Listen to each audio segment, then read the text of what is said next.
Do you know that India has just slipped from the rank of fifth largest economy to the sixth largest economy, with the UK moving ahead in the global rankings?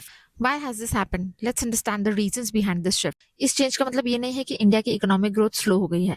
इसके पीछे mainly दो reasons है. First is currency impact. Indian rupee US dollar के against significantly week हुआ है from around 84.6 rupee to 93.4 रुपी. और क्योंकि GDP rankings US dollars में मेजर होती है, इसलिए इसकी वजह से इंडिया की जीडीपी ग्लोबल कंपैरिजन के लिए रिड्यूस हो गई है, even if actual growth remains strong. On the other hand, the British pound has perform relatively better against the dollar, और इस वजह से यूके की जीडीपी डॉलर के टर्म्स में स्ट्रॉन्ग लग रही है, which is one of the key reasons it has moved ahead of India. Now second reason is base year revision. India ने अपने जीडीपी के बेस ईयर को रिवाइज किया है 2011-12 से 2022-23 पे.